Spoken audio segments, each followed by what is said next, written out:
Alrighty, guys. Thank you for joining the Wrestling Show. I'm Mikey, your host. This is this week's episode covering 205 Live and NXT review. Let's just get right into it. This week on 205 Live, we first started out with Percy Watson joining the 205 Live announcing booth table. He's going to be a permanent fixture for 205 Live now, so congratulations to Percy Watson. I think he has done a great job on NXT. I think he's going to be a great addition to 205. The guy does a really good job. He seems like he's genuinely excited by what's going on in there, the way he delivers his lines. I do not doubt for 1 second that he's actually a fan of what's going on. So I'm excited to see him on 205 Live because they could really use it, because those guys are putting on good matches nowadays. And to have another guy on the announcing table who's really going to help get the guys over, I think is going to just do that much more for the 205 Live brand. This week, we started out in the ring with Kalisto versus Akira Tazawa. Couple of good highlights during this match is Kalisto had a monkey flip into the corner. He was monkey flipped into the corner. That was a pretty good move. Akira Tazawa did a suicide dive during this. And this was a little combination move where he first does a suicide dive out of the ring onto Kalisto, knocks him into the table. He's still standing.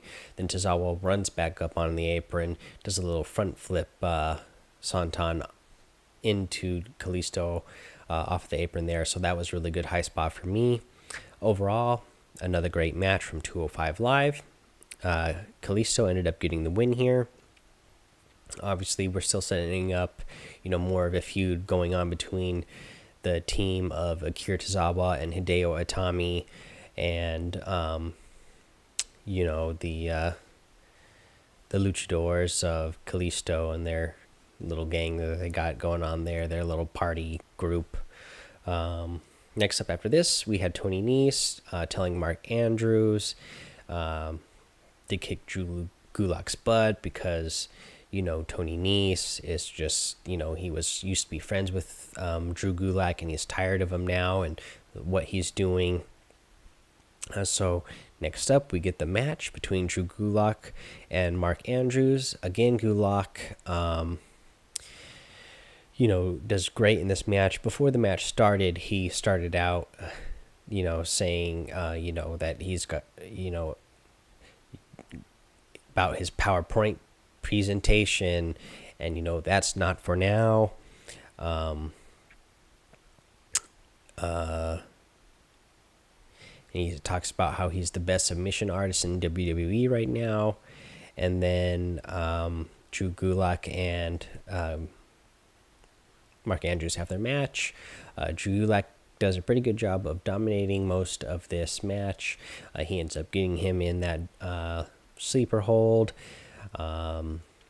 And so Drew Gulak gets the win. And then, of course, being the true heel that Drew Gulak is, he goes over and chokes Mark Andrews after the match is already over. So in comes running Tony Nese to break it up. And then, I'm looking forward to this feud. Tony Nese, he's obviously a really good, in-shape guy, really athletic.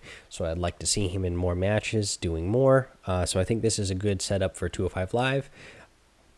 Already with the first two matches that we get from 205 Live, I'm liking the direction for storylines that they have going on, and I'm looking forward to more that we're going to have going on in the future to kick off this new year for 205 Live after WrestleMania. Next, after this, we get Drake talking to Jack Gallagher, and then it is revealed that Brian Kendrick is now back in WWE. He is going to be the partner of Jack Gallagher, and they're going to be a tag team. Again, from everything I've heard and I understand, 205 Live is going to get a tag team title for itself. And here's another good tag team that we can set up for 205 Live. Next up, we get Cedric Alexander. Of course, he's in the ring to celebrate. And then Mustafa Ali enters. Ali says Cedric earned it, of course. Fans are chanting one more match, one more match. And I would have to agree with them. I hope they get one more match because, they were on the kickoff show. And, that's where you would expect the 205 Live guys to be. They're not really, unfortunately, seen by WWE as main event type of guys. But some of the matches they can put on are main event worthy. This match was a little underwhelming for me. Cedric Alexander and Mustafa Ali at WrestleMania 34. Those guys are both really good performers, so I think they could do even more. So I'd like to see them have another match, of course. They could put on some really good high-flying moves, put on a good show. So I'd like to see that again. But of course, before we can allow that to happen, Buddy Murphy comes out. He interrupts the celebration here. His music hits, and he actually enters, of course, like a bad guy. He enters from, he just come down the ramp. He sneak attacks into the ring.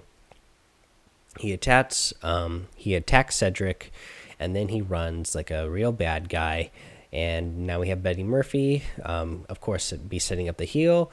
I think all three of these guys could have a great match. I'd love to see a triple threat match with Cedric Alexander, Mustafa Ali, and Buddy Murphy. All three guys can perform like crazy, so I think that will be a lot of fun having one-on-one matches with Mustafa Ali, Cedric Alexander, Mustafa versus Buddy, Buddy versus Cedric. I think that's all going to be good stuff. And that was 205 Live this week. 205 Live and NXT are shorter shows themselves. So overall, this show is going to be shorter itself. Again, we have split the 205 Live and NXT review with the Raw and SmackDown review, just so that I can give them a little bit more time myself without extending the Raw and SmackDown review, and where I can give myself, anywhere from 15 to 30 minutes to talk about SmackDown and NXT without having Andrea just sit there with me and listen to me talk and sit there, since she's not watching those shows currently. Yeah, she watches some of the matches with me, but she doesn't sit down and watch them in full every week like I do, like she does with Raw and SmackDown. So I'm doing that with 205 Live and NXT, and I feel like I don't want to just cut that completely, because those obviously 205 Live and NXT are good shows. NXT, of course, is a great show that everybody seems to be really over on, but I want to give 205 Live attention as well, because I think they're doing really good work over there, and I'm hoping more people are going to start tuning into that. And then, speaking of short shows and short stuff to cover, let me get on over to my NXT review now.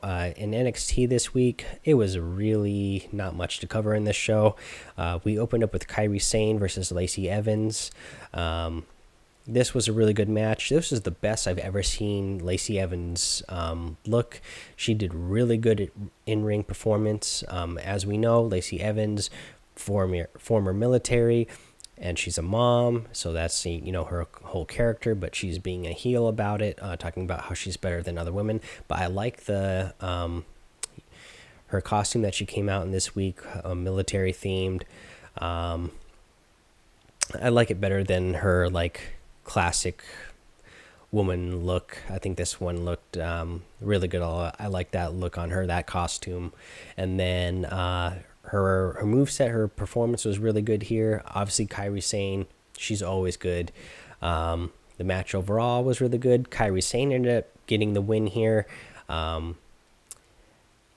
even though Lacey Evans ended up with a loss, I think she proved on how good of a wrestler she is in this match, and we're going to see more of her, more and more of her. I mean, obviously, this week NXT had Ember Moon called up the Iconics, as they're calling them now, on the main roster got called up, so there's a little bit more room in the women's division in NXT. And I think Lacey Evans seems like somebody that she can really step up and be one of the next big stars in the women's division for NXT.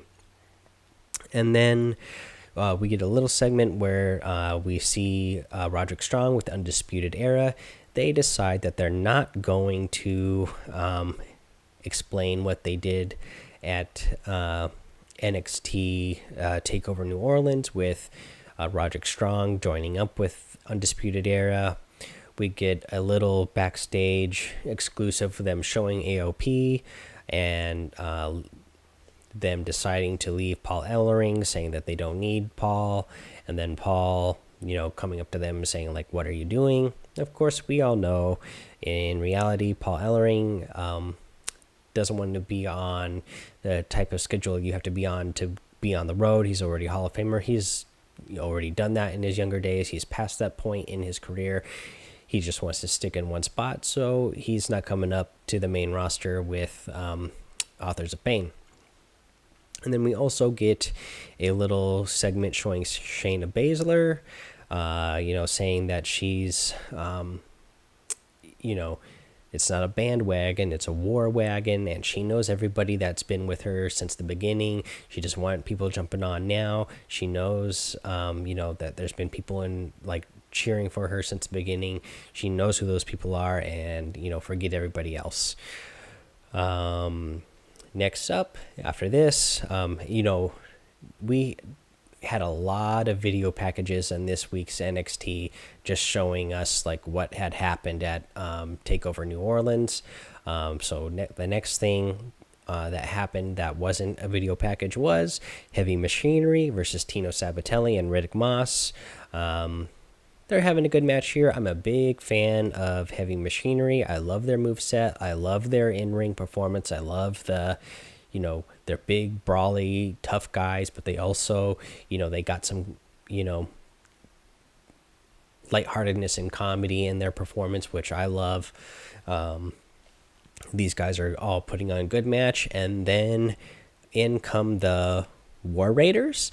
So the War Raiders come in and attack, and the War Raiders make their debut, and WWE really wants you to know that they are the War Raiders now because the fans start cheering War Machine, and then I notice and the announcers at the announcers table start saying, whoa, it's War Machine. Oh, sorry, now I'm making the mistake that they don't want me to make. The announcers saying, whoa, it's the War Raiders.